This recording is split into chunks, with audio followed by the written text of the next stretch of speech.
Apple TV's Prehistoric Planet is a visual effects marvel. In a time when 3D modeling, animation, and rendering can basically make true anything that we can dream, its limitlessness has also taken away some of the wonder of the craft. It's a given now that basically any world, creature, craft, or superpower can be put to screen, and there is effectively no longer the question of how did they do that? Prehistoric Planet is, of course, more than just its effects.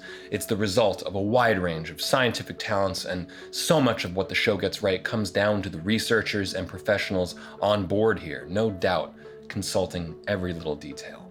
Now, as a layperson with an outdated public school education, there are absolutely moments where I said to myself, did that really happen? Or who had to animate the dinosaur sex?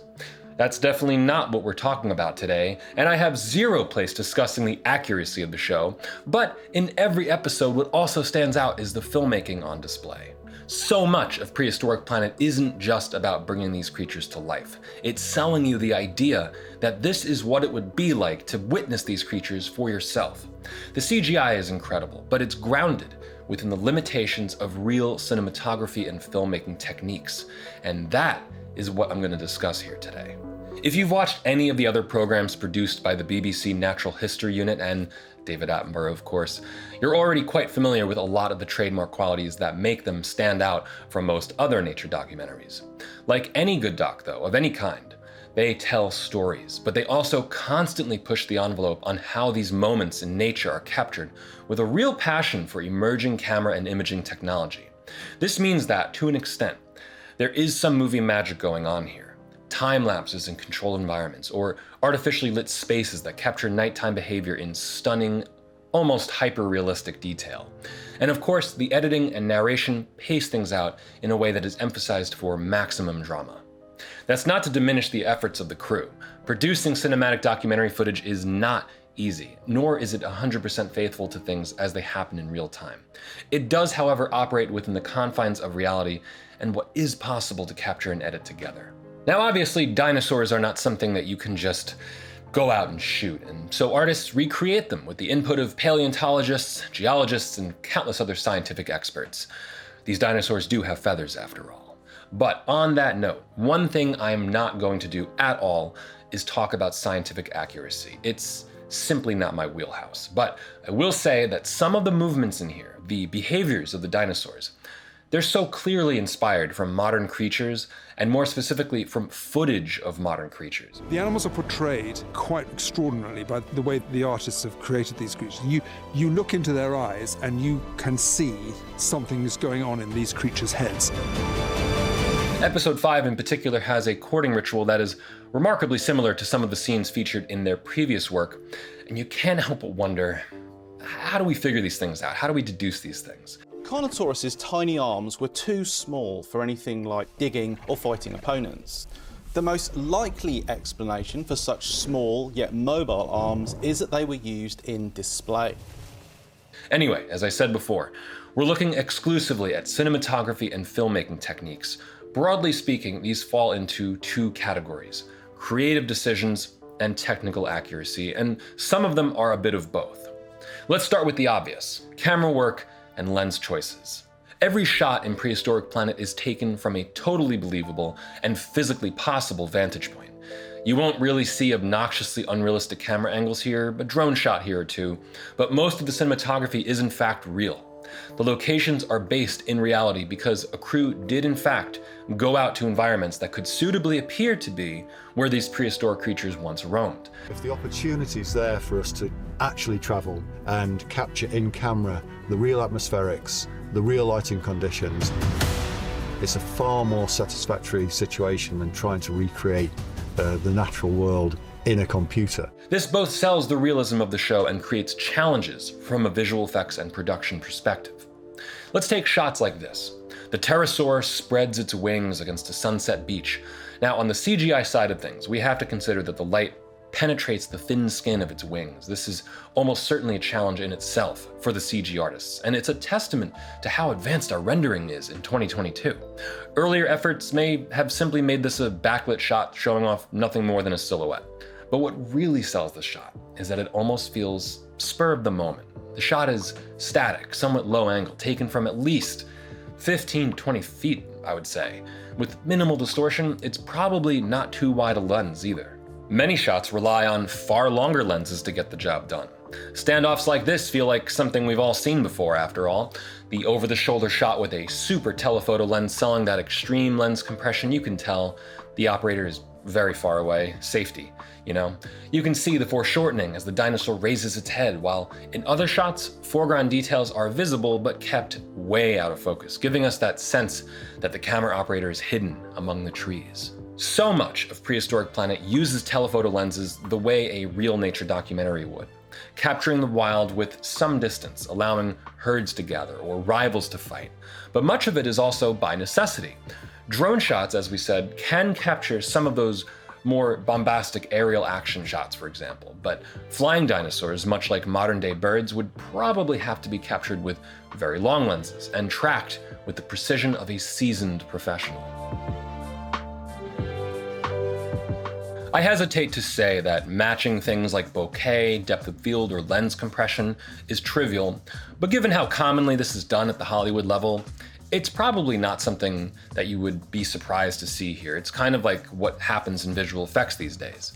But there's more to it than just matching what was shot. The decision to capture the environments in real life and then mesh CGI dinosaurs into them also creates challenges of scale. Modern high-end cinema cameras carry metadata related to distance, focal length, depth of field, and camera position. This makes it a lot easier to match camera movement and lens characteristics in post-production, and this is incredibly important if the filmmakers are going to sell the scale of these creatures. In this shot, for example, we're as close as one can get to the pterosaurs. And they even nudge the camera a little bit, as though the crew had to accept the risk of a dinosaur messing with their equipment. It's kind of cute.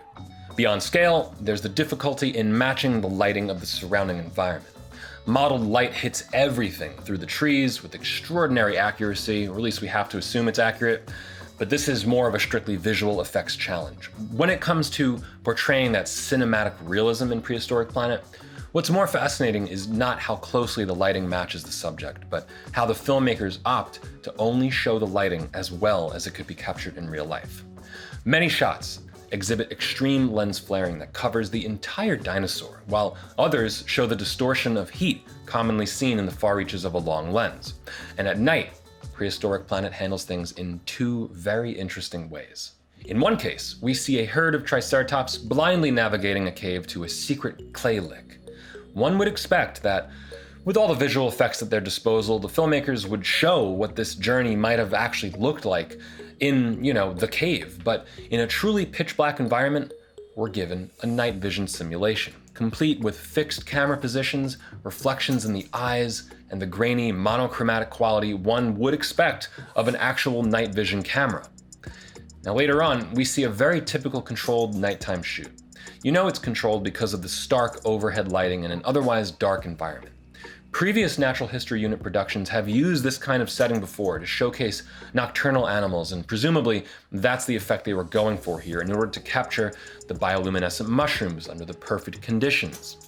There is a unique look to this kind of cinematography, and to be perfectly honest with you, this scene is difficult to analyze for a few reasons. I suspect that this is one of the few sequences in the show that is either mostly CGI or completely created on a soundstage with CGI elements added in. But let's back out a moment to this wide shot. The light source is clearly coming from the upper left side, presumably where the moon would be, right about here. This kind of simulated harsh moonlight contrast is pretty typical for a shot like this, and you would see something stylized like this all the time in cinema, especially older stuff. But the interesting thing is that the sky is not pitch black.